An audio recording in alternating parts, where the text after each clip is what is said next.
Dan saya pernah diributkan gara-gara ini, Bapak Ibu. Gara-gara ini saya dikatakan difitnah, saya peramal, saya ustadz cocok logi, meramal bahwa kiamat akan terjadi pada 2020 hari Jumat. Nah, padahal saya tidak pernah mengatakan itu. Tolong tunjukkan video.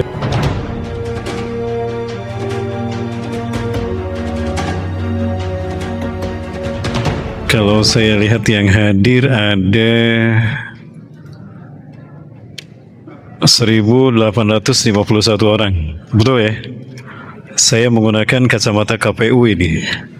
Tapi yang jawab salam cuma 15 orang saja. Yang jawab salam saya doakan masuk surga tanpa hisab. Ya Allah, yang jawab salam saya berkahi hidupnya dunia akhirat. Ya Allah, yang jawab salam saya jika punya hutang dan cicilan, lunaskan hutang dan cicilannya ya Allah. Jamaah, suara saya jelas jamaah? Oh, kurang jelas? Baik, saya ulang kembali. Masak bubur pakai daun salam. Enak makannya di waktu pagi. Kalau Bapak Ibu nggak jawab salam, kayaknya saya pulang lagi ini.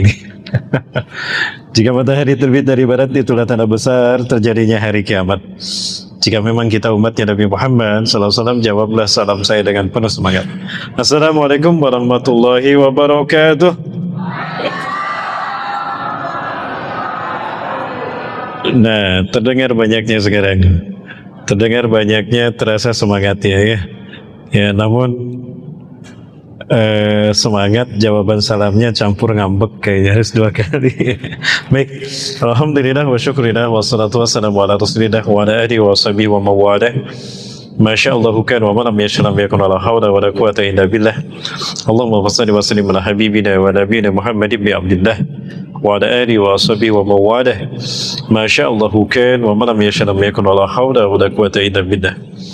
قال الله تعالى في كتابه الكريم بقوله يتدي المتدون أعوذ بالله السميع العليم من الشيطان الرجيم من همزه ونفخه ونفسه هل ينظرون إلا أن تأتيهم الملائكة أو يأتي ربك أو يأتي بعض آيات ربك يوم يأتي بعض آيات ربك لا ينفع نفسا إيمانها لم تكن آمنت من قبل أو كسبت في إيمانها خيرا قل انتظروا إنا منتظرون. وقال رسول الله صلى الله عليه وسلم وهو صدق الوعد الأمين بادروا بالأعمال الصالحات فستكون الفتن كقطع الليل المظلم يصبح رجل مؤمنا ويمسي كافرا ويمسي مؤمنا ويصبح كافرا يبيع دينه بعرض من الدنيا المتمسك يومئذ بدينه كالقابض على الجمر. وقال رسول الله صلى الله عليه وسلم في حديث آخر لا تقوم الساعة حتى ترى 10 آيات ومنها تطلع الشمس من مغربها والدخان والدابة الأرض وخروج الدجال ونزل عيسى بن مريم وخروج يأجوج ومأجوج وثلاثة الخسف خسف بالمشرق خسف بالمغرب وخسف بجزيرة العرب وآخرا العاشرة فالنار تحشر الناس أو فالنار تحشر الناس minal masriki ilal maghrib. Allah disawkan maqam sadaqallahu lazim wa sanaka rasulkan madan wa ala dzalika minasyaitin. Satu karunia yang sangat besar dari Allah Azza wa Jalla pada kesempatan malam hari ini, dengan izin Allah Azza wa Jalla saya bersama tim Yayasan Mutiara Quran Indonesia Peduli dan juga ada tim dari Riau Pekanbaru. Saya bersyukur pada Allah Subhanahu wa taala di dalam sela-sela safari dakwah kami yang ke-30 kali mungkin ya. Yang ke-30 kali kami ke Provinsi Riau. Dalam hal ini kami sampai di wilayah Rumbai. Allah takdirkan kami bisa hadir di Masjid Al-Husna Muara Fajar di wilayah Rumbai ini. Ini merupakan satu karunia yang besar dari Allah Azza wa Jalla dan juga satu kehormatan bagi kami bisa bertemu dengan Bapak Ibu yang sama-sama hadir pada kesempatan kali ini.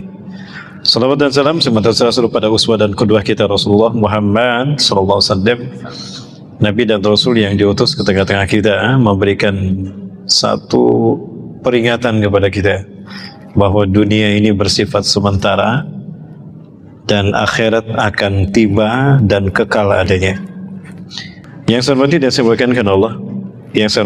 muliakan karena Allah, Bapak Ketua Dewan Kemakmuran Masjid Al-Husna Muara Fajar, Bapak Ustadz Irwanto Hafizahullah, dan juga yang saya hormati dan saya muliakan karena Allah, Imam Rawatib pada kesempatan kali ini yang sangat dirahmati Allah, yang saya hormati dan saya muliakan karena Allah, para asatidz dan asatidah, hadirin kaum muslimin muslimat makbullah. Bagaimana kabarnya Bapak Ibu, sehat? Alhamdulillah. Tidak ada yang kurang Bapak Ibu? Tidak ada. Baik Bapak Ibu yang dirahmati Allah Subhanahu wa taala,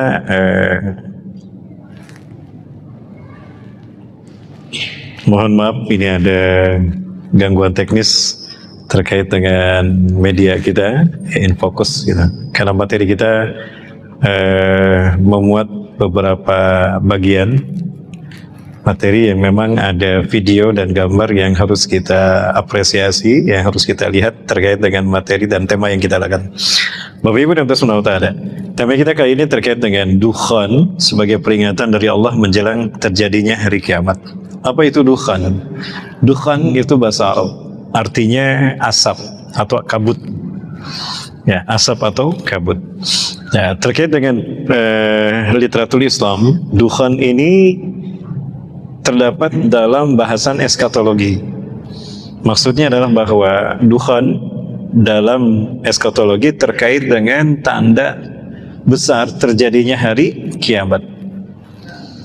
Nah, hal ini dikemukakan Rasulullah SAW dalam salah satu hadis, terlebih di dalam Al-Quran, ada di dalam surat Ad-Dukhan. Nah, bahwa Ad-Dukhan ini merupakan peringatan besar dari Allah bahwa kiamat akan terjadi. Nah, adapun di dalam hadis Rasulullah SAW itu diceritakan oleh sahabat Huzaifah bin Usaid Al-Ghifari. Nah, pada saat itu mereka sedang berkumpul di dalam masjid ngobrol tentang hari kiamat. Rasulullah SAW mendengar perbincangan para sahabat ini. Maka kemudian Rasulullah keluar dari ruangannya dan Rasulullah berkata, "Madza tadakkarun?" Apa yang sedang kalian perbincangkan? Asik benar kalian berbicara tentang sesuatu di dalam. Apa sedang kalian perbincangkan sebetulnya? Maka apa kemudian Huzaifah bin Usaid mengatakan, "Nahnu natadakkaru sa'ah ya Rasulullah." Kami sedang berbicara tentang hari kiamat ya Rasulullah. Ayyana mursaha? Ya, mungkin bagaimana kejadiannya? Kapankah dia terjadi? Maka kemudian Rasulullah SAW membacakan satu ayat di dalam Quran surat Al-A'raf ayat 187. A'udzubillahi minasyaitonirrajim. Yas'alunaka 'anis sa'ah ayyana mursaha. Mereka bertanya kepada engkau Muhammad tentang hari kiamat, bilakah dia terjadi? Qul, katakanlah olehmu Muhammad, innama ilmuha, sesungguhnya pengetahuan tentang hari kiamat, inda Rabbi, ada di sisi Tuhanku. Nah, artinya tidak ada yang tahu kapan kiamat terjadi. Yang tahu kiamat terjadi adalah hanya Allah saja. Namun Rasulullah SAW diberitahukan oleh Allah tentang tanda-tandanya bahwa kiamat akan terjadi. Di antara apa yang Rasulullah SAW ketahui dari Allah tentang kiamat adalah yang pertama, Rasulullah SAW menyebutkan hari kiamat akan terjadi pada hari Jumat. Sekarang hari apa Bapak Ibu? Hari Minggu, Senin, Selasa, Rabu, Minggu, Senin, Selasa, Rabu, Kamis, Jumat. 6 hari lagi Bapak Ibu. 6 hari lagi. Nah, yang kedua, kiamat akan terjadi kata Rasulullah di waktu subuh. Ketika manusia terlelap dengan tidurnya, maka pada saat itulah kiamat terjadi. Ketika dunia membuai manusia sehingga terlelap dalam kelalaian, di saat itulah kiamat terjadi. Yang ketiga, kiamat akan terjadi ketika tidak lagi terdengar azan di muka bumi. Jadi kalau Bapak Ibu masih mendengar suara azan dikumandangkan di muka bumi, bersyukurlah kiamat masih jauh. Maka jika ada pejabat yang melarang azan dikumandangkan menggunakan speaker, kita doakan itu pejabat kiamat duluan. Amin. Nggak ada yang respon rupanya, cuma satu orang yang berani. Kemudian kiamat tidak akan terjadi, kata Rasulullah SAW, ketika Al-Quran diangkat dari muka bumi, bahkan dari penghafal Quran dan juga dari mushaf Al-Quran. Kemudian Rasulullah SAW cerita, kiamat tidak akan terjadi, melainkan orang-orang beriman sudah tidak ada lagi di muka bumi. Betapapun imannya hanya sebesar biji sawi. Dan kiamat tidak akan terjadi, melainkan Islam akan tegak untuk yang terakhir kali sebelum hari kiamat. Alhamdulillah, berdasarkan pengkajian dan juga beberapa diskusi pendalaman, maka kami meyakini bahwa kebangkitan Islam akan terjadi sekali lagi sebelum hari kiamat. Tersisa satu kali lagi kebangkitan Islam di muka bumi ini sebelum terjadinya hari kiamat. Dan ini merupakan momentum kemenangan Islam atas agama yang lain.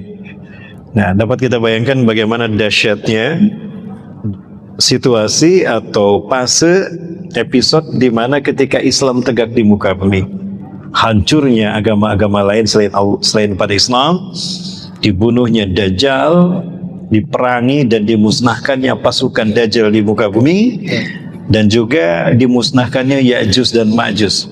Pada saat itu kaum muslimin menyaksikan turunnya Nabi Isa alaihissalam, hadirnya Nabi yang ternyata berumur panjang.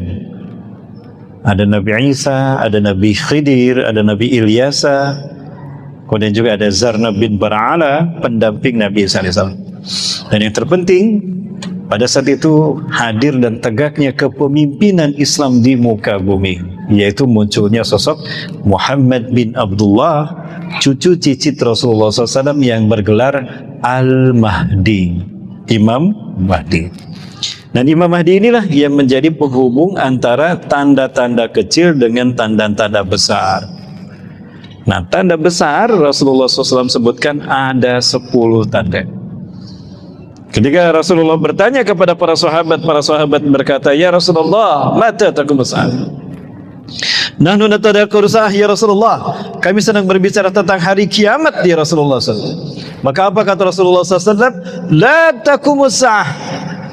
Tidak akan terjadi hari kiamat hatta tara asyra ayatin, sehingga kalian akan menyaksikan 10 tandanya, 10 tanda besarnya. Nah, di dalam hadis ini Rasulullah menegaskan kalau tanda-tanda kecil itu banyak, bisa sampai 200 buah tanda. Namun tanda besar Rasul sebutkan ada 10 tanda.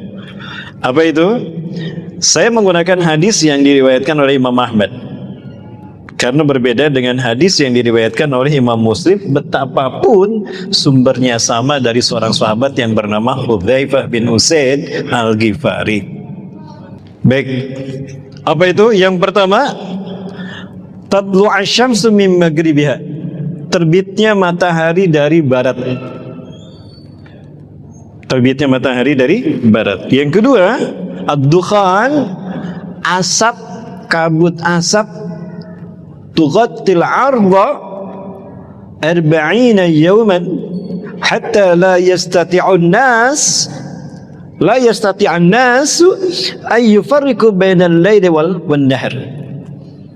Yaitu kabut asap menutup bumi selama 40 hari 40 malam. Inilah yang disebut dengan ad-dukhan, yang membuat manusia tidak bisa membedakan mana siang mana malam. Disebut siang gelap, disebut malam ada sedikit terang. Yang ketiga, munculnya binatang melata yang bisa berbicara kepada manusia. Ya, di dalam hadis dikatakan al-jassasah, binatang al-jassasah, binatang mata-mata. Kemudian yang keempat, munculnya Dajjal, si pendusta, yang dia datang menurut beberapa murojah penelitian, dia adalah sosok yang bernama Samiri, yang lahir 100 tahun sebelum Nabi Musa diutus Allah SWT ke muka bumi, ke Bani Israel. Kemudian yang ke berapa? Yang keenam adalah munculnya Ya'juj dan Ma'juj. Ini pun sudah kami bahas kemarin. Ya'juj dan Ma'juj adalah bangsa yang kejam, yang melakukan kerusakan di muka bumi, melakukan genosid, pembantaian, ya kanibal, dan menjadi sumber kerusakan di muka bumi. Ya, ancaman bagi peradaban manusia. Kemudian yang ketujuh adalah tenggelamnya bumi bagian barat. Yang kedelapan, tenggelamnya bumi bagian timur. Yang kesembilan, tenggelamnya jazirah Arab. Dan yang kesepuluh, api akan menggiring manusia dari timur ke barat. Subhanallah. Malam hari ini kita hanya akan membahas satu saja dari 10 tanda tadi, dan itu adalah tentang dukhan. Ya, baik Bapak Ibu dan Saudara. Dukhan, kabut asap ini dikatakan oleh beberapa ulama, dan saya sudah mengkaji beberapa kitab. Yang pertama adalah kitab Al-Mawsu'ah fil Fitan wal Malahim wa Asratu Sa'ah, kitab Ensiklopedia Akhir Zaman karya Syekh Dr. Muhammad bin Ahmad Al-Mubayyad.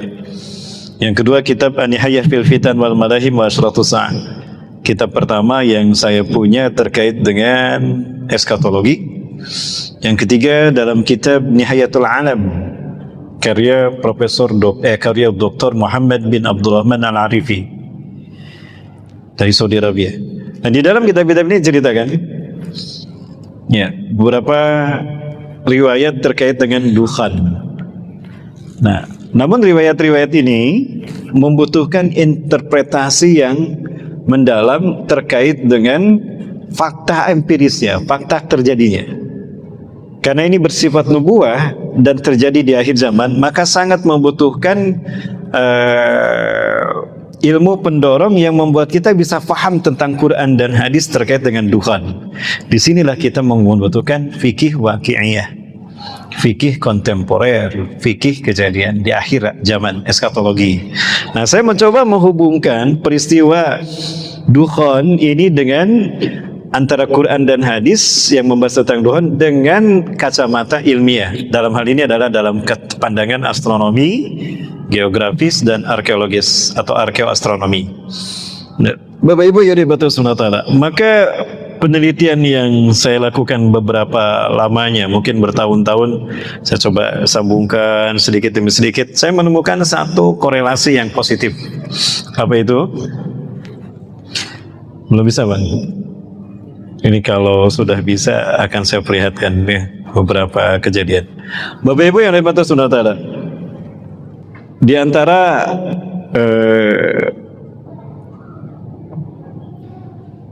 materi yang saya dapatkan terkait dengan bagaimana kita memahami dukhan adalah informasi terkait dengan satu planet atau satu benda langit yang disinyalir oleh para pakar astronomi dunia, baik oleh astronomi dari Amerika Serikat, dalam hal ini NASA, Badan Astronomi Amerika Serikat, kemudian juga oleh beberapa tokoh astronomi dari Jepang, dan juga ada seorang tokoh yang bernama Dr. Dmitry Bolikov. Dia awak NASA, ahli fisika. Beliau dari Rusia. Nah, mereka mengatakan bahwa ada satu benda langit yang berukuran besar, lebih besar daripada bumi, bahkan diperkirakan 300 kali lebih besar dari bumi. Benda langit ini gelombangnya terasa, radiasi gelombangnya, pancaran radiasi gelombang yang dimilikinya itu mengarah ke bumi. Nah, dari gelombang yang didapatkan bumi, maka dihitunglah pertama didapatkan jarak benda langit itu ke bumi, yang makin lama makin meluas dan makin membesar, maka diyakini benda langit ini ukurannya lebih besar dari bumi. Dari kecepatan gelombang itu berubah dan percepatan perluasannya, maka ditentukanlah ukurannya 300 kali lebih besar dari bumi. Dan dari arah gelombang yang makin kuat yang mana, maka diperkirakan benda langit ini mengarah kemana, itu ketahuan. Nah, benda langit ini kemudian disepakati oleh para ilmuwan diberi nama planet Nibiru. Planet Nibiru, bukan bintang. Kalau bintang adalah matahari, dia punya api, ini planet. Dia tidak punya cahaya. Cahayanya adalah didapatkan dari matahari, seperti bumi. Nah, ini cerita Ya, baik Bapak Ibu sudah 3 menit lagi belum. Nah, benda langit ini karena ukurannya lebih besar dan mengarah ke bumi, Bapak Ibu sekalian mati Allah, maka inilah yang memberikan pengaruh yang luar biasa kepada bumi. Artinya terjadi peristiwa di bumi yang menjadi respon bumi kepada datangnya benda langit ini. Apa yang terjadi? Satu, karena benda langit ini lebih besar ukurannya daripada bumi, maka bumi tertarik sebetulnya oleh benda langit ini. Gravitasi benda langit ini lebih besar daripada bumi. Karena volumenya lebih besar, maka bumi ini tertarik sebetulnya. Namun karena bumi terikat dengan revolusi gravitasi matahari, dan dia berevolusi terhadap matahari, dan dia ada orbitnya, dia terikat dengan gravitasi matahari, maka dia tidak tertarik ke benda langit ini. Yang terjadi adalah bumi bergeser. Nah, bergeser begini Bapak Ibu. Terjadilah peristiwa yang disebut dengan polar shift, pergeseran kutub. Kutub utara bergeser, kutub selatan pun bergeser. Efek yang pertama itu. Efek yang kedua adalah terjadinya perpanjangan waktu. Terjadinya perpanjangan waktu. Artinya belahan bumi yang ada di sini akan mengalami perpanjangan waktu yang berbeda dengan bumi yang di sini. Dan Rasulullah SAW kemudian mengatakan terkait dengan ini, saya menemukan sebuah hadis di dalam Sahih Muslim, Syarah Syekh An-Nawawi dalam Kitab Sah wa Asratus Sah. Dikatakan di dalam hadis ini, Rasulullah bersabda, saya anti alaikum lailun tuluha kasarasati layalin. Akan datang satu malam yang panjangnya sama dengan 3 malam. Sekali lagi, akan datang satu malam yang panjangnya, gelapnya sama dengan 3 malam. Rasulullah SAW mengatakan, sayati alaikum, akan datang kepada kalian. Kemungkinan besar yang akan mengalami gelapnya malam 3 kali 24 jam adalah umat Islam. Artinya, pergeseran kutub utara dan selatan ini mengakibatkan adanya perpanjangan waktu. Yang mengalami gelapnya malam 3 kali, ada 3 kali 24 jam adalah umat Islam. Jadi ada kemungkinan wilayah Asia Tenggara, Asia sampai Timur Tengah. Eropa itu akan mengalami, Barat akan mengalami perpanjangan siang.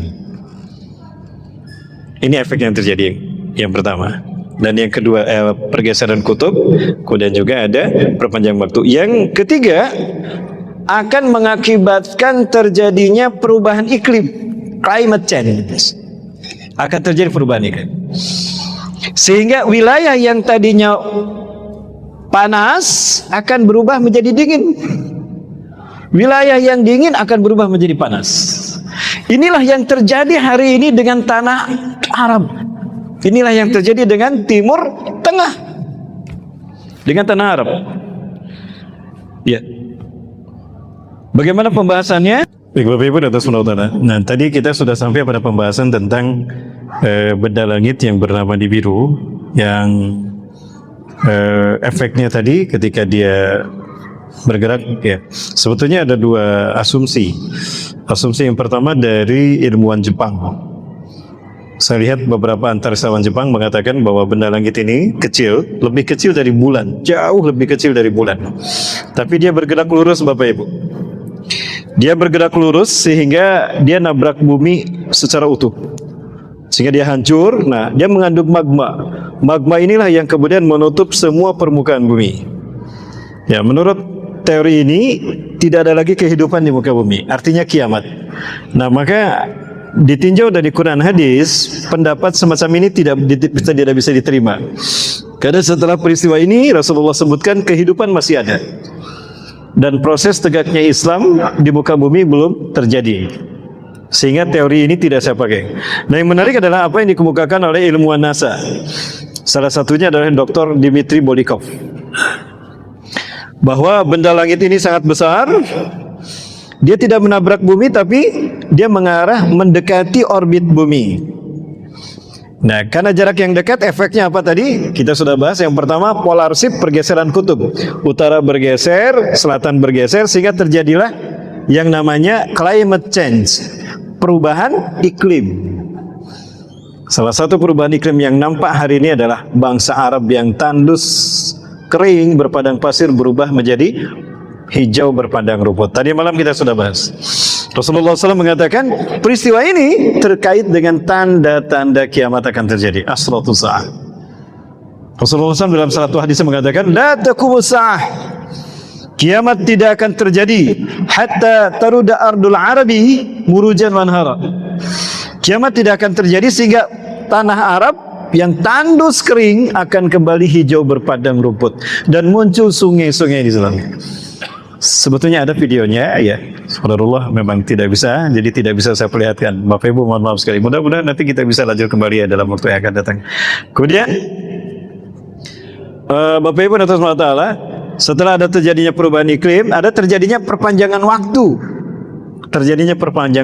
Nah, yang menarik adalah Rasulullah mengatakan, sayanti alaikum lailun tuluha kasadasati layalin. Akan datang kepada kalian satu malam yang panjangnya sama dengan 3 malam.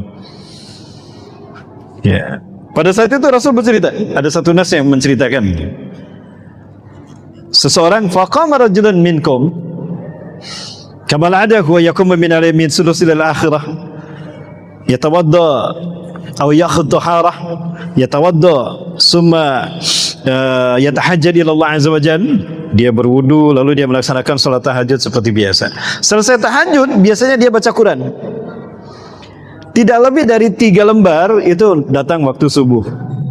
Tapi saat itu dia sudah baca hampir 1 juz. Fajar belum juga terbit. Mana fajar? Nah, ini menandakan azan sesuai dengan sunnah. Kalau selama ini azan dikumandangkan berdasarkan apa? Jam di dinding. Ada sudah daftar waktu sholat kan. Ketika jamnya bunyi tit baru kita azan. Sebetulnya itu bukan sunnah Bapak Ibu.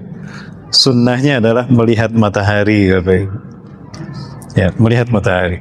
Dan sholat subuh itu adalah ketika terbit fajar. Artinya terlihat bentangan putih tipis di ufuk timur. Itu tanda waktu subuh terdekat.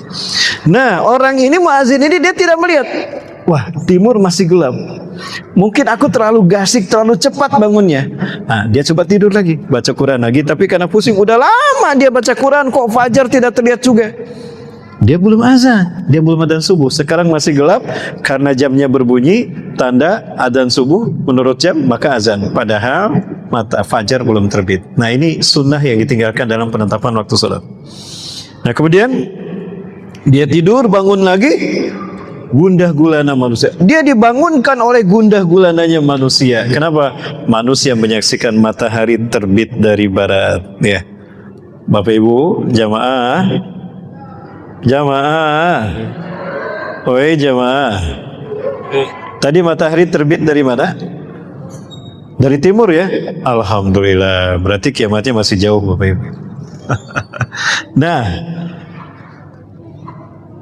dia bangun, orang-orang ribut gundah gulana. Ada apa? Ini sudah 24 jam, tapi kok matahari belum terbit? Ada apa?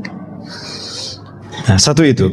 Yang kedua, Bapak Ibu, ketika benda langit ini makin mendekat, maka daya tarik gravitasinya makin kuat. Bumi tidak bisa lepas dari ikatannya dengan matahari, maka akan terjadi banyak goncangan, banyak terjadinya gempa. Ibarat orang tarik tambang Bapak Ibu. Kalau orang tarik tambang sama-sama kuat, wajahnya kayak gimana Bapak Ibu? Apakah ada orang tarik tambang wajahnya kayak gini?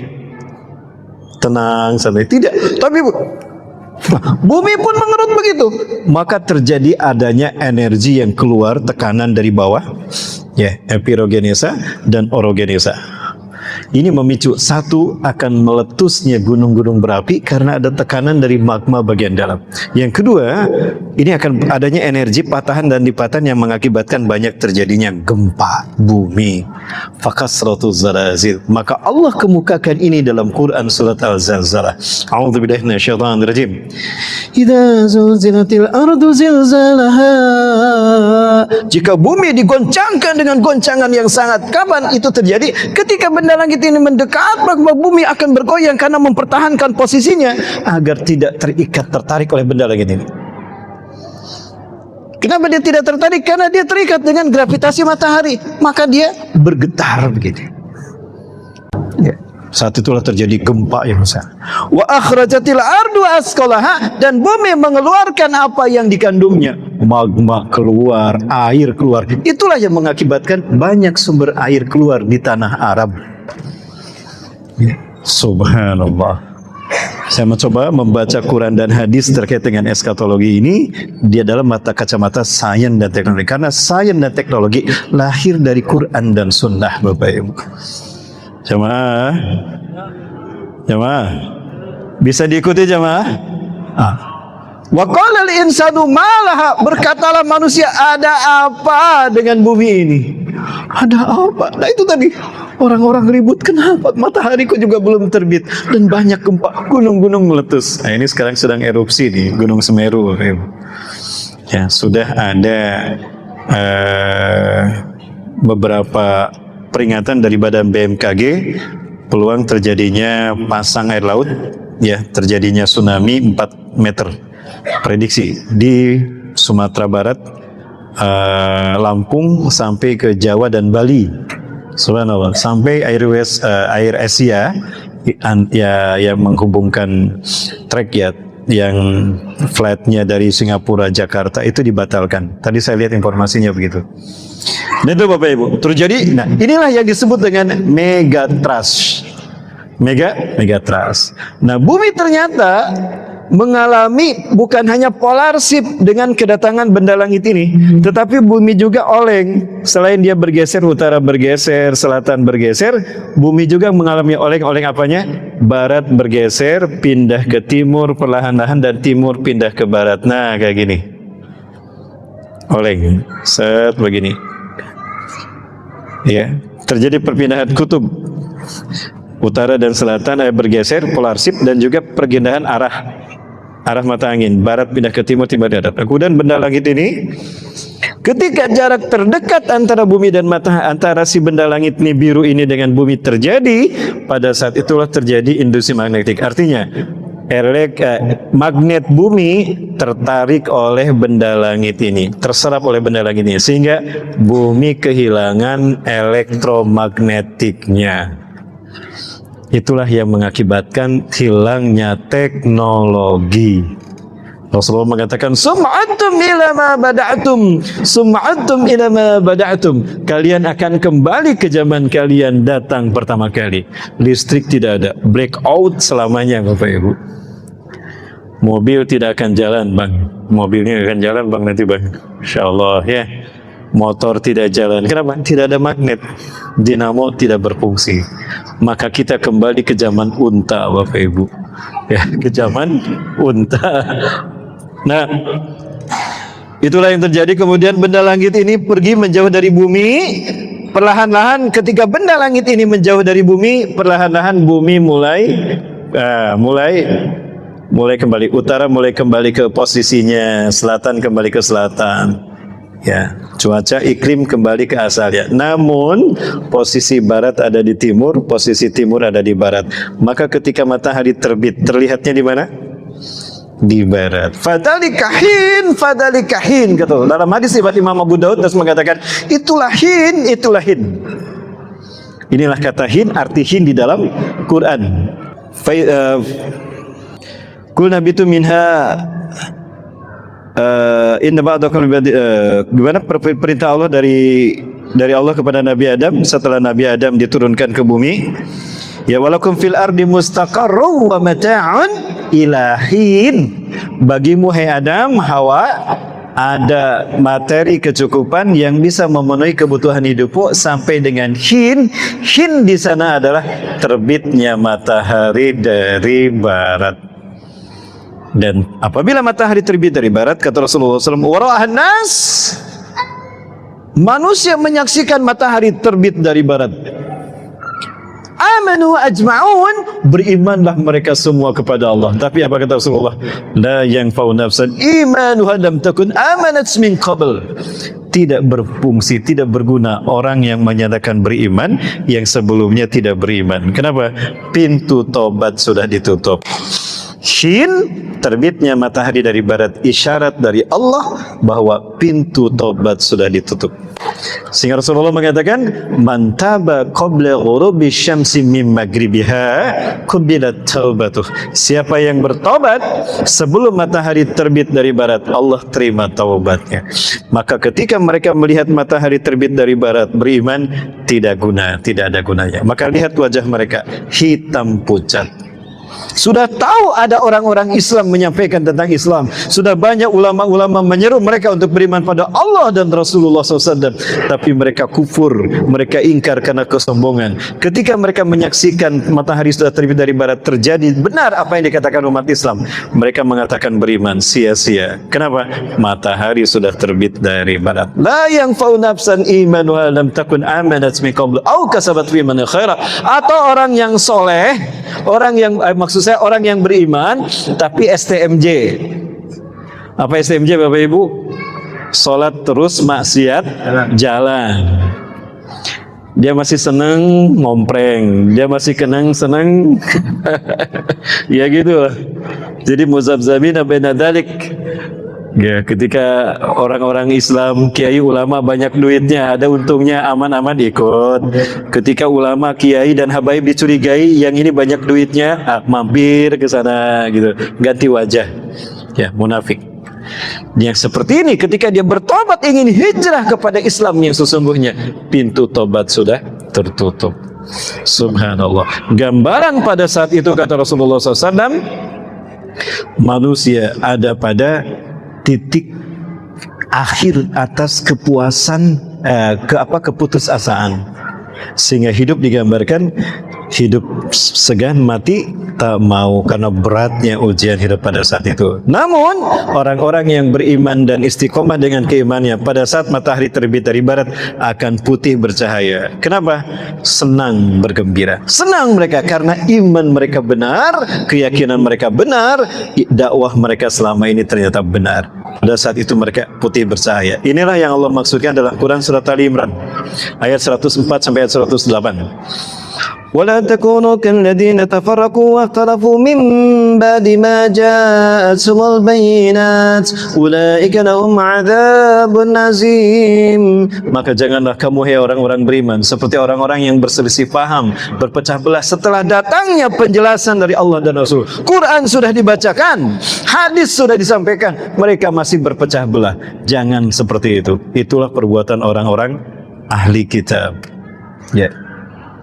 Yauma tabyaddu wujuh wa taswaddu wujuh. Ingatlah pada hari di mana ada manusia yang hitam pucat wajah mereka, ada yang putih berseri-seri. Nah, pada saat terjadinya matahari terbit dari barat, manusia terbagi dua.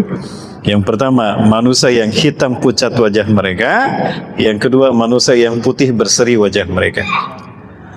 فَأَمَّا الَّذِينَ اسْوَدَّتْ وُجُوهُهُمْ أَكَفَرْتُمْ بَعْدَ إِيمَانِكُمْ كَافِرِينَ. Adapun orang-orang yang hitam pucat wajah mereka, dikatakan oleh para malaikat, kenapa kalian kufur setelah kalian beriman? Kenapa kalian kufur setelah kalian beriman? Bapak Ibu, adakah orang yang mereka berpindah dari keimanannya kemudian kekufuran, padahal sudah tahu kalau beriman pahalanya surga, kalau kufur pahalanya neraka? Ya. Di mereka adalah orang-orang yang tertipu oleh para penguasa yang zalim dan sesat.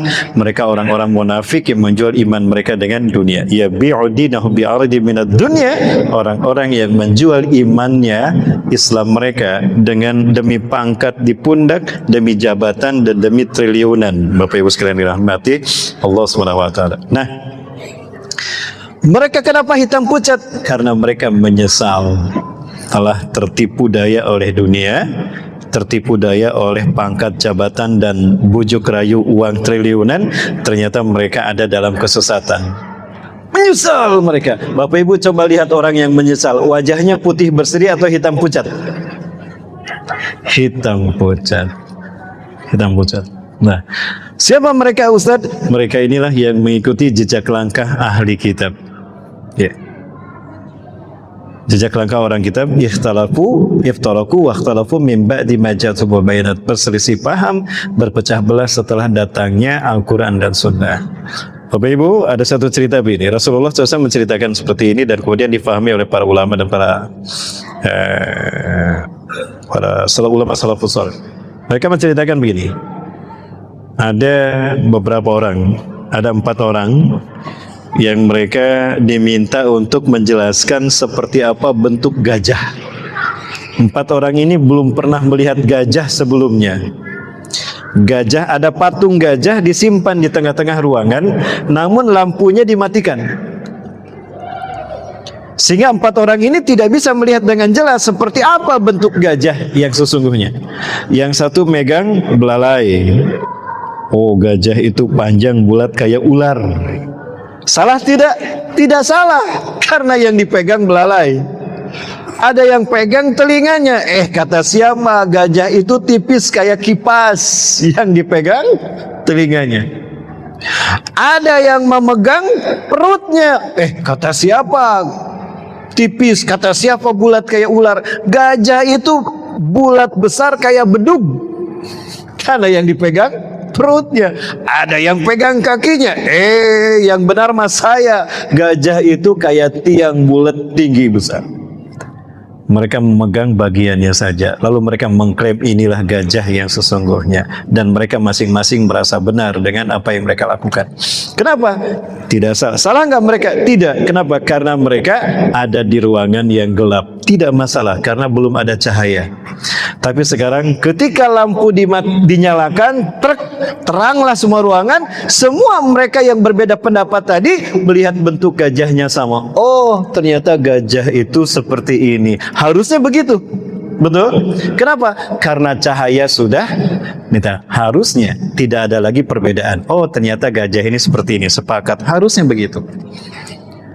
Maka aneh ketika lampu dinyalakan, mata mereka sudah melihat bentuk gajah, yang ini masih kekeh. Enggak, pokoknya gajah itu bulat kayak ular. Enggak, gajah itu tipis kayak kipas. Padahal mereka sudah melihat gajah yang utuh seperti apa. Enggak, gajah itu bulat kayak tiang tinggi. Enggak, gajah itu kayak bedug. Nah, yang inilah yang dilarang Allah. Quran sudah dibacakan, hadis sudah dijelaskan, masih merasa benar dan tidak mau bersatu. Inilah dahsyatnya perpecahan umat. Inilah jahiliyahnya umat. Nah, mereka inilah yang kata Rasulullah, kata Allah dalam Quran tadi, yang hitam pucat wajahnya, berpecah belah dan berselisih faham setelah datangnya penjelasan dari Allah. Iftaraku wa ikhtalafu min ba'di ma ja'atuhumul bayyinat. Ulaika lahum 'adzabun azim. Mereka yang akan mendapatkan siksa yang pedih, Bapak Ibu. Kira-kira mau disebut apa orang yang seperti itu, Bapak Ibu? Sudah jelas melihat gajah itu dengan matanya, tapi mereka masih tetap aja mengatakan gajah itu bulat kayak bedug. Enggak, gajah itu lebar kayak kipas, tipis kayak kipas, seperti itu. Itulah yang terjadi pada umat Islam hari ini. Jamaah, umat Islam ini paling banyak di dunia, betul? Kurang lebih penduduk dunia hari ini ada 7 miliar, 7, sekian miliar. Sepertiganya umat Islam. Berarti umat Islam ini paling banyak. Saya tanya Bapak Ibu, umat Islam hari ini berjamaah apa berpecah belah? Berjamaah apa berpecah belah, Bapak Ibu? Berpecah belah. Berpecah belah, sepakat? Berarti umat Islam hari ini bergolong-golongan. Betul? Setiap golongan punya nama masing-masing, betul? Punya lambang masing-masing, punya pemimpin masing-masing. Nah, baik, sekarang coba sebutkan nama-nama golongan umat Islam tadi, Bapak Ibu. Dalam hati. Jangan disebutkan keras-keras, nanti ada yang tersinggung. Dalam hati saja. Sebutkan masing-masing.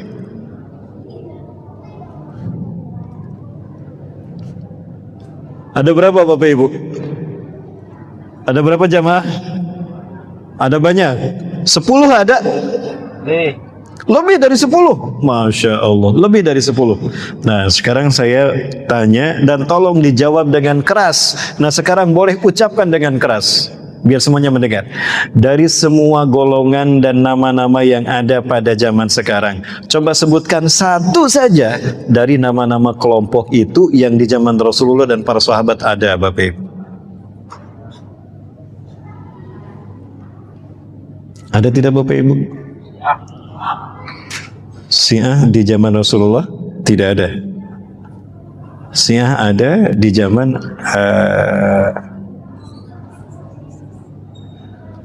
Ali bin Abi Thalib. Muncul sosok yang bernama Abdullah bin Saba bin Salul. Abdullah bin Saba. Dia orang Yahudi Yaman yang benci kepada Bani Hashim dan ingin mengadu domba Bani Hashim. Itu Bapak Ibu. Syiah zaman Rasul nggak ada. Syiah dalam konteks aliran pemikiran seperti sekarang ini, aliran akidah dan ibadah seperti sekarang ini, itu tidak ada. Ya. Ada Bapak Ibu? Tidak ada. Padahal nama kita satu. Nama kita Muslim. Huwa sammakumul muslimina min qablu wa fi hada. Nah, peristiwa berpecah belahnya inilah yang membuat manusia hitam pucat. Surat Ali Imran ayat ke-100. Ya. Ya ayyuhalladzina amanu in tuti'u fariqam minal ladzina utul kitaba yaruddukum ba'da imanikum kafirin. Hai orang-orang beriman, jika kamu mengikuti sebagian orang-orang yang diberikan ahli kitab, maka kalian akan kafir setelah kalian beriman. Tadi malaikat berkata, "Limat." Ya. Famal ladina swadnatul jum akafartum ba'da imanikum. Kenapa kalian kafir setelah beriman? Apa itu? Dia berpecah belah dan berselisih paham padahal Quran dan Sunnah sudah disampaikan. Inilah Bapak Ibu SWT. Nah, inilah sistem yang menjadi dukhon bagi umat Islam hari ini secara maknawi. Jamaah Bapak Ibu yang dirahmati Allah SWT, suatu hari Rasulullah dan para sahabat berkumpul. Ya, di sana ada Huzaifah ibnul Yaman. Rasulullah bercerita banyak hal. Dan para sahabat berkata, "Ya Rasulullah, kunna nahnu fil jahiliyah." Wahai Rasulullah, dahulu kami jahiliyah. Kami menyembah berhala, kami berzina, kami mengundi nasib, kami mabuk. Jahiliyah ya Rasulullah. Faja'ana Allah bihadal khair. Lalu Allah datangkan kepada kami kebaikan ini, Islam ini. Allah mengutus Anda sebagai Nabi dan Rasul untuk kami. Anda bimbing kami kembali kepada fitrah kami Islam. Maka sekarang kami ada dalam kebaikan dan kebenaran ya Rasulullah. Fahal ba'da hadal khair min syarrin. Apakah setelah kebaikan ini ada keburukan? Ajal. Ada keburukan. Sekarang kalian ada dalam kegemasan Islam yang rahmatan lil alamin. Setelah meninggal ini akan ada fase di mana kalian akan dipenuhi dengan keburukan. Dan sahabat Huzaifah bertanya lagi, "Wahal badalika syarri min khair?" Apakah setelah keburukan itu akan ada lagi kebaikan yang kedua? Ada kebaikan yang kedua. Lakinna fihi dakhanun, tetapi di dalamnya ada dukhan, ada kabut. Ada dukhan. Ini pembahasan dukhan yang berbeda secara maknawi. Kalau tadi dukhan yang sesungguhnya Bapak Ibu. Ya. Tadi Tuhan yang sesungguhnya belum selesai ya. Nanti kita kembali lagi ke yang tadi Bapak. Tapi yang ini kita lanjut dulu Bapak Ibu ya. Jamaah. Ibu-ibunya sepi ini. Bunda. Bunda. Oi Bunda. Masih bersama saya Bunda? Lanjut. Sedikit yang jawab. Bunda, suara saya jelas? Kurang jelas? Sekarang jelas gak? Jelas, pantesan jawabannya kurang ya. Tadi saya dengar Bunda mau masuk surga enggak katanya. Jawabannya enggak. Ternyata kurang jelas jawaban. Baik, Bapak Ibu dan Saudara, nah. Wa ma dakhanuhu ya Rasulullah. Apa dakhonnya ya Rasulullah? Qaumun yahduna bi ghairi hadi wa yastanuna bi ghairi sunnati. Adanya satu kaum yang memberikan petunjuk bukan dengan petunjukku, bukan dengan Quran, tapi dengan logika, dengan pendapat manusia, dengan fatwa para manusia yang menentang Quran dan Sunnah. Wa yastanuna bi ghairi sunnati, dan mereka mengikuti sunnah bukan sunnahku. tapi sunnah manusia yang lain, bukan sunnah Rasul. Ya. Wahal ba'da dzalika khair min syarrin. Ya. Ya Rasulullah, apakah setelah kebaikan yang kedua yang ada dakhon tadi, ada keburukan yang berikutnya? Ada lagi keburukan. Du'atun ala abwabi jahannam. Orang-orang yang menyeru kepada pintu jahanam. Jadi akan banyak orang-orang yang berdirinya bukan di pintu surga, tapi berdiri di pintu neraka. Sifum lana ya Rasulullah. Sebutkan ciri-ciri mereka itu ya Rasulullah. Hum min jildatina. Mereka kulitnya sama dengan kita. Muslim, pakai peci, jenggotnya panjang, pakai gamis seperti saya. Wa yatakallamuna bi alsinatina. Mereka ngomong sama dengan kita, bicara Quran, hadis, bicara sunnah dan sebagainya. Tapi mereka berdiri di pintu neraka jahanam. Ta'rifu minhum wa tunkiru. Kalian kenal siapa mereka, kalian tahu siapa mereka, tapi kalian mengingkari mereka, tidak mau bergabung dengan mereka. Allahu Akbar. Ini adalah dukhan dari sisi maknawi. Itu Bapak Ibu. Sudah terjadi belum penjelasan ini? Maka apa kata Rasulullah SAW? Ya Rasulullah, wa in wajadtu dzalika fama ta'muruna. Lalu apa yang harus kami lakukan ya Rasulullah jika kami dapati manusia-manusia seperti itu ada di zaman kami? fatazil tilkal firaqa kullaha. Tinggalkan semua perpecahan itu. Tapi sebelum itu Rasulullah mengatakan, talzamu jama'atal muslimina wa imamahum.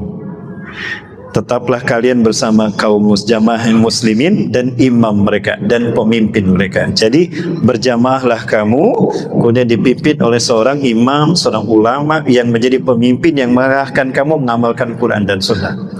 Ya Rasulullah, jika kami tidak mendapati adanya satu jamaah yang terpimpin oleh satu imam, kemudian mengamalkan Quran dan Sunnah, membimbing kami dengan Quran Sunnah, jika tidak ada, faltazil tilkal firaqapula. Tinggalkan semua kelompok-kelompok itu. Walau anta bi asri syajarah, walaupun kamu tinggal di hutan, menggigit akar kayu, makan hidup hanya makan dari apa yang ada di hutan, hatta yudrikakal maut, sehingga kematian mendatangimu, kamu harus bertahan, tinggalkan semua perpecahan itu. Masya Allah, Bapak Ibu, itu dukhon secara maknawi. Saya ingin menggambarkannya, tapi memang ada masalah Bapak Ibu. Nah, kembali kepada yang tadi. Ketika bumi sudah kembali utara ke utara, selatan ke selatan, nah besoknya kata Rasulullah, barat kembali ke barat, timur kembali ke timur. Nah, normal lagi. Tapi pada saat itu satu pintu tobat sudah tertutup. Yang terjadi berikutnya adalah Allah buktikan kebenaran Islam, Allah buktikan kebenaran para nabi dan rasul, Allah buktikan para ulama dan habaib dakwah mereka satu persatu. Nah, maka mereka yang beriman dan bertobat pada saat itu tidak ada artinya. Mereka itulah ashabul a'raf sebagiannya. Sebagian lagi ada ashabun nar. Nah, kemudian terkait dengan benda langit ini kemudian mendekat ke matahari. Ternyata makin dekat makin panas, sehingga benda langit ini tidak kuat dengan panas yang dipancarkan matahari dan kuatnya energi matahari, meledak dia. Boom. Meledak. Buah. Ledakannya menimbulkan asap yang sangat besar. Itulah dukhan. Jadi asal dukhan itu dari benda langit ini, Bapak. Pecah sehingga menimbulkan asap yang luas. Nah, dukhan ini ada di lintasan tata surya kita, termasuk di lintasan bumi. Maka ketika bumi berputar, masuklah ke dalam dukhan, pecahan dari benda langit ini. Akibatnya bumi ada dalam kabut asap benda langit ini yang pecah. Selama berapa lama? 40 hari 40 malam. Itu tanda yang kedua. Di sini saya mencoba menghubungkan antara terbitnya matahari dari barat dengan dukhon. Saya mengambil hadis riwayat Imam Ahmad ini. Kenapa? Karena sesuai dan bisa difahami dengan mudah dalam kacamata sains dan teknologi. Adapun ketika saya membaca hadis Muslim, Imam Muslim meriwayatkan duhon dulu baru terbitnya matahari dari barat. Nah ini yang saya susah memahaminya. Dari mana asalnya duhon? Itu tidak ketemu. Tidak ketemu Bapak Ibu. Maka saya gunakan hadis riwayat Imam Ahmad walaupun sama-sama dari sahabat Huzaifah bin Usaid. Bapak Ibu rahimahullah taala. Terdapat sebuah hadis dari Nu'aim bin Hammad, namun hadis ini maudhu. Dan saya pernah diributkan gara-gara ini Bapak Ibu. Gara-gara ini saya dikatakan difitnah, saya peramal, saya ustadz cocoklogi, meramal bahwa kiamat akan terjadi pada 2020 hari Jumat. Nah, padahal saya tidak pernah mengatakan itu. Tolong tunjukkan videonya di mana saya mengatakan itu, tidak ada. Tapi itulah resiko ketika saya menyampaikan eskatologi ini. Mungkin yang bikin berita itu dia ngantuk, tiba-tiba dia mendengar, Ustadz mengatakan kiamat 2020. Nah itulah bahayanya ketika mendengarkan kajian hanya sepotong-sepotong ataupun gara-gara ngantuk dan sebagainya. Lalu dia memviralkan. Nah Bapak Ibu rahimahullah taala. Nah di dalam hadis dari Nu'aim bin Hammad, tapi hadisnya sekali lagi adalah maudhu. Maudhu itu palsu. Ada yang mengatakan hadisnya dhaif. Namun apabila ada satu nas hadis dia punya sanad dan itu dikatakan lemah, dhaif, apalagi mursal, apalagi matruk dan maudhu apalagi. Namun ketika itu tercatat ada nasnya, ada kitabnya dan sesuai dengan sains dan teknologi, ada kemungkinan hadis itu benar. Nu'aim bin Hammad meriwayatkan dalam kitabnya Al-Kitab bahwa Rasulullah bersabda, apabila pertengahan Ramadan jatuh pada hari Jumat, artinya apabila 15 Ramadan jatuh pada hari Jumat, maka akan terjadi sebuah ledakan yang dahsyat. Semua makhluk di alam semesta akan mendengarnya.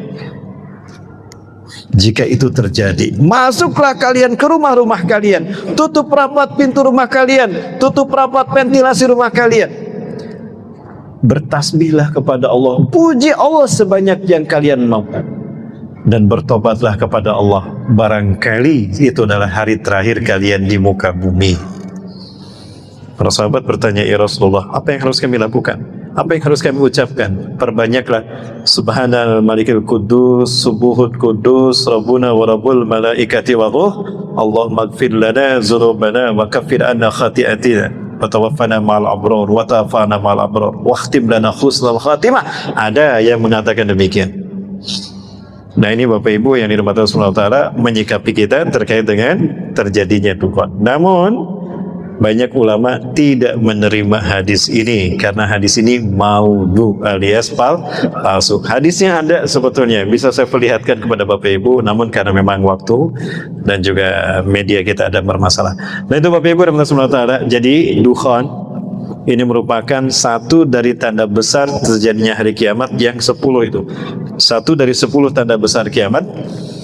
Ya, dan ini merupakan peringatan dari Allah wabil khusus kepada umat Islam untuk bertaubat kepada Allah, mendekatkan diri kepada Allah, memanfaatkan waktu untuk beramal soleh. Sehingga Rasulullah kemudian menasihati para sahabat, badiru bil amali sholihat, bersegeralah kalian melakukan amal soleh, manfaatkan waktu untuk kebaikan, jangan kalian berleha-leha dan lalai, terlarut dalam kelalaian. Ya. Fasatakunul fitanan kaqitai lail. Fitanan kaqitai lail, akan terjadi fitnah huru-hara di mana-mana, seperti potongan malam yang gelap gulita. Akan dahsyat fitnahnya, saking dahsyat fitnah dan huru-hara pada saat itu, seseorang beriman berganti iman dan kafir dalam waktu 1 hari. Yusbihu rajulun mu'minan wa yumsi kafiran. Seseorang paginya beriman, sorenya kafir. Sorenya beriman, paginya kafir. Saking dahsyatnya fitnah saat itu, dukhan saat itu dahsyat, orang beriman berganti iman dan kafir dalam 1 hari. Ya bi'udinahu bi'aradi minad dunya, menjual agamanya demi harta dunia. Ya. Bapak Ibu, orang yang seperti itulah yang akan menyaksikan terjadinya hari kiamat. Ya, Bapak Ibu sekalian, rahmati Allah. Orang-orang beriman nanti akan dicabut nyawanya serempak oleh sebuah angin dari bumi Hijaz. Hijaz adalah tempat antara Mekah dan Madinah. Rasulullah sabdakan, "Satarihu riham min ardil Hijaz." Akan berhembus sebuah angin dari bumi Hijaz, Mekah, antara Mekah dan Madinah, Saudi Arabia. La tamuru ala hadid, tidak lewat kepada seorang pun kana fi qalbihi misqalu dzarratin min iman, yang punya iman di dalam hatinya walaupun sebesar biji zarah, illa qabadathu, melainkan angin ini akan mencabut nyawanya. Jadi hati-hati Bapak Ibu, kalau ada angin sepoi-sepoi jangan senang Bapak Ibu. Jangan-jangan itu yin. Ada angin sepoi-sepoi ternyata ilin, mati dia, dicabut nyawanya. Maka yang tersisa di muka bumi fayabqa syururun nas, maka yang tersisa adalah makhluk yang buruk. Laisa lahum iman walau bimiski dzarah, mereka tidak punya iman walaupun sebesar biji sawi. Aina imanuhum ya Rasul? Di mana iman mereka? Mereka jual iman mereka, mereka tukar dengan pangkat, jabatan dan harta dunia. Sudah muncul belum Bapak Ibu orang yang menjual imannya demi pangkat, jabatan dan dunia? Sudah, Masya Allah. Itu isyarat kalau kita berada di zaman dukhan. Terdengarnya benar yang diucapkan Quran dan Sunnah, tapi tujuannya untuk memecah belah umat Islam dari dalam. Na'udzubillah, thumma na'udzubillah. Bapak Ibu yang dirahmati Allah Ta'ala. Nah, terkait dengan saat itu, Rasulullah SAW menjelaskan kepada para sahabat terkait dengan tanda kebangkitan Islam. Sebelum dukhan itu terjadi, Islam akan tegak sebelum hari kiamat. Ya, dan tegaknya Islam, ya, Rasulullah sebutkan adalah dengan merdekanya Palestina, kembalinya Masjidil Aqsa pada umat Islam dunia, dan hancurnya bangsa Yahudi, Zionis, ahli kitab, Yahudi, Nasrani dan Majusi. Bapak Ibu yang dirahmati, kehancuran itu terjadi adalah dengan proses perang yang luar biasa. Ada perang akhir zaman, ada perang dunia ke-1, kedua dan ketiga. Akan terjadinya perang ketiga kata setelah perang dunia ke-1 dan kedua. Pada saat itulah terjadinya huru-hara dahsyat, manusia akan berperang, di mana langit akan berubah menjadi lautan api kata Rasulullah. Apalagi kalau bukan bom-bom nuklir. Dalam huru-hara seperti itulah Allah mengutus Imam Mahdi untuk membebaskan Palestina, membebaskan Masjidil Aqsa, memerangi musuh-musuh Allah. Ketika perang itu terjadi, Imam Mahdi memimpin kaum muslimin, Nabi Isa alaihissalam Allah turunkan untuk menguatkan perjuangan jihad Islam dan kaum muslimin. Ya, kemudian ketika Nabi Isa turun, kaum muslimin sedang sholat berjamaah, maka kemudian Nabi SAW diminta untuk menjadi imam sholat, beliau menolak. Ya, maka Imam Mahdi menjadi imam sholat saat itu. Setelah sholat subuh berjamaah selesai dilaksanakan di Masjid Umawi di Gutoh, Damaskus, Suriah. Kata Nabi Isa, buka pintu masjid itu. Ketika pintu masjid itu dibuka, maka tampaklah Dajjal dengan 70.000 pasukannya dari lembah Isfahan, Iran, menggunakan jubah Persia dan juga selendang atau yalis, selendang Persia, Yahudi Isfahan. Ya. Ketika pintu masjid terbuka, harumnya napas, ya, mulianya nafas, harumnya nafas Nabi Isa alaihissalam apabila dicium oleh Dajjal dan pasukannya. Dajjal, apa kata Rasulullah? Dia akan merinding, basah tubuhnya, keluar keringat dalam, kencing di celana tuh Dajjal, basah seluruh tubuhnya. Kenapa? Kaget karena malaikat kematiannya sudah ada di dalam siapa? Nabi Isa alaihissalam. Adapun pasukan Dajjal yang paling depan akan mati karena mencium harum napas tubuh Nabi Isa. Kenapa napas Nabi Isa harum dan membuat orang kafir? Karena Nabi Isa lama tidur di sisi Allah. Surat Ali Imran ayat 55. Ini kan cerita, sebagian dari pasukan Dajjal ini lari, dikejar sama kaum muslimin, kemudian mereka bersembunyi di balik batu dan pohon. Batu dan pohon berkata, "Hai muslim, hai mumin, sini, di belakangku ada Yahudi, bunuh dia, kecuali pohon Gorgot, karena dia adalah pohon Yahudi."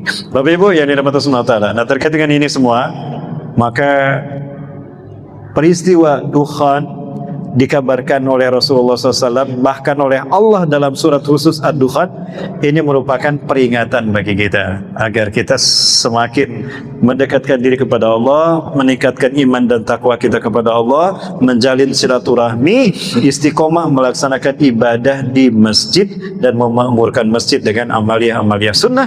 Dan kemudian Rasulullah mengingatkan untuk kita berbagi kepada sesama umat manusia. Ya, Bapak Ibu dan Saudara, saya bersama tim Yayasan Mutiara Quran Indonesia Peduli hadir ke Provinsi Riau ini dalam rangka menyampaikan informasi tentang akhir zaman, edukasi tentang eskatologi, tanda-tandanya, dan juga hal-hal yang terkait dengan Quran dan hadis serta fakta-fakta empiris yang terkait dengannya.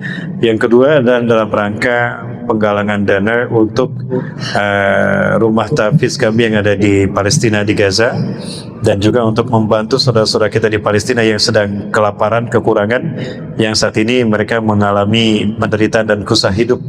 Nah, barangkali ada di antara Bapak Ibu sekalian yang ingin membantu meringankan beban tugas mereka, terlebih ikut membantu pendirian rumah tahfiz kami yang ada di Gaza dan di Indonesia. Silakan Bapak Ibu, ini ada informasi yang nanti akan disampaikan. Ustadz, bagaimana caranya Ustadz? Kenapa kita harus membantu Palestina? Bapak Ibu rahmatullahi taala.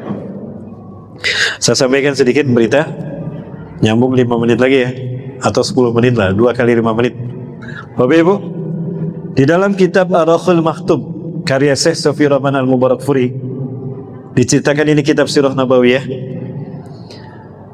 bahwa ibunda Rasulullah SAW yang bernama Siti, siapa ibunda Rasulullah? Siti Aminah Fatimah putrinya. Ini ibunda Rasul, Siti Aminah. Beliau mengatakan, sebelum aku melahirkan Muhammad anakku, keluar cahaya dari kehormatanku, dari kemaluanku. Cahaya itu menyorot ke dinding, memperlihatkan kepadaku keindahan bumi Syam. Jadi Rasulullah SAW belum keluar dari perut. Ingat, Rasulullah lahir tidak dari vagina ibunya, tidak dari vagina ibunya sebagaimana kita, tetapi dari perutnya ibunya, seperti yang dioperasi sesar, seperti operasi sesar. Nah, Rasulullah lahirnya gitu.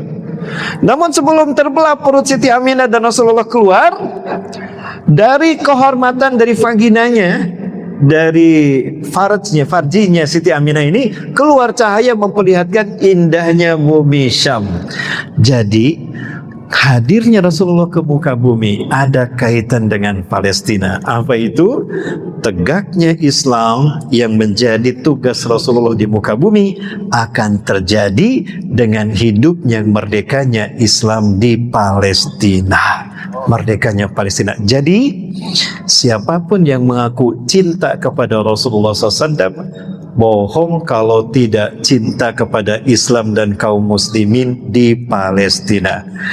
Ya, tidak bisa sempurna kecintaan dia kepada Rasulullah SAW ketika dia tidak peduli kepada Islam dan kaum muslimin di Palestina. Maka di akhir zaman ini sangat jelas bagi kita, ketika seseorang indolensi terhadap Palestina, acuh tak acuh terhadap Palestina, itu indikator adanya sifat munafik di dalam dirinya. Menutup dari ini apa yang kau lakukan? Siti Maimunah berkata kepada Rasulullah SAW, ya Rasulullah, aftina fi Baitul Maqdis. Wahai Rasulullah, berikan kami fatwa tentang Baitul Maqdis. Nama lain dari Masjidil Aqsa, Ardul Mahsyari wal Mansar. Masjidil Aqsa, Baitul Maqdis adalah padang mahsyar kalian. Ketika kiamat terjadi, hancur alam semesta, kita akan dibangkitkan di padang mahsyar. Padang mahsyar kita adalah Masjidil Aqsa dan sekitarnya, Al-Quds. Wal Mahsyar, dan dia adalah tempat di mana manusia bertebaran, ada yang ke surga, ke neraka setelah dibangkitkan. Itu huwa sulufih. Datanglah kamu ke Masjidil Aqsa itu, salatlah kamu di dalamnya. Fa inna salata fi ka alfi salatin fi masiwa. Karena salat kalian di Masjidil Aqsa sama dengan 1000 kali salat di masjid yang lain. Dalam satu riwayat dari Ibnu Majah. Artinya, Umroh kita ini sempurna kalau kepada 3 masjid. Jadi tolong rubah persepsi kalau umroh itu hanya Mekah Madinah saja. Tidak, Bapak. Ya, tidak sempurna kalau umrah itu cuma Masjidil Haram dan Masjid Nabawi. Kenapa? Rasulullah sampaikan, la tushaddu rihal illa ila salasatil masajid. Janganlah kalian berziarah dengan niatan ibadah kecuali pada 3 masjid. Apa itu? Masjidil Haram di mana? Di Mekah. Masjidil Rasulullah SAW An-Nabawi di Madinah, wa Masjidil Aqsa dan Masjidil Aqsa di Palestina. Ketika kita datang berziarah ke Masjidil Haram, kita menyembah Allah, beribadah di depan Ka'bah menyembah Allah. Pada saat itu kita menapaktilasi jejak dakwah Nabi Adam dan Nabi Ibrahim. Dan ketika kita berziarah ke Masjid Nabawi, kita sholat di Raudah, di samping makam Rasulullah SAW menyembah Allah. Pada saat itu kita berziarah menapaktilasi jejak dakwah, sejak dakwah Rasulullah SAW, Nabi akhir zaman. Namun ketika kita datang berziarah ke Masjidil Aqsa sebagaimana perintah Rasulullah tadi, kita sholat menyembah Allah di Masjidil Aqsa, saat itu kita menapaktilasi jejak dakwah semua Nabi dan Rasul Allah. Subhanallah. Maka niatkan dari sekarang Bapak Ibu berziarah ke Masjidil Aqsa. Ini perintah Rasulullah. Itu wasulufi. Datangilah Masjidil Aqsa, ziarahi Masjidil Aqsa, salat di dalamnya. Siti Maimunah mengatakan, ya Rasulullah, ara'aita illam astati an atahammal ilaih, famada ta'muruna ya Rasulullah? Jika kami tidak bisa berziarah ke Masjidil Aqsa, salat di dalam Masjidil Aqsa, apa yang harus kami lakukan? Jauh ya Rasulullah. Kami di Madinah, Masjidil Aqsa di Palestina. Mungkin itu perkataan kita hari ini. Jauh ya Rasulullah. Kami di Pekanbaru, kami di Rumbai, Masjidil Aqsa di Palestina. Jika kami tidak bisa berangkat ke sana, apa yang harus kami lakukan? Fatuhdilahu zitan yusrajufe. Sumbangkan zaitun-zaitun kalian, minyak zaitun kalian, agar menyala Masjidil Aqsa, agar sholat bisa ditegakkan di sana. Faman fa'ala dzalika kaman atah. Siapa yang menyumbangkan zaitunnya sehingga Al-Aqsa terang, salat bisa ditegakkan, sama dengan dia datang berziarah ke Masjidil Aqsa dan salat di sana. Artinya, sumbangkan harta kita agar Islam tetap tegak di Masjidil Aqsa, agar Islam eksis di Masjidil Aqsa, sehingga salat, dakwah dan jihad bisa ditegakkan di Palestina, Masjidil Aqsa. Faman fa'ala dzalika kaman atah. Siapa yang melakukan itu berarti sama dengan dia datang ke Masjidil Aqsa dan berjihad untuk tegaknya Islam di sana. Nah, dalam rangka itulah saya mengingatkan Bapak Ibu yang dirahmati Allah. Saya Rahmat Baikuni.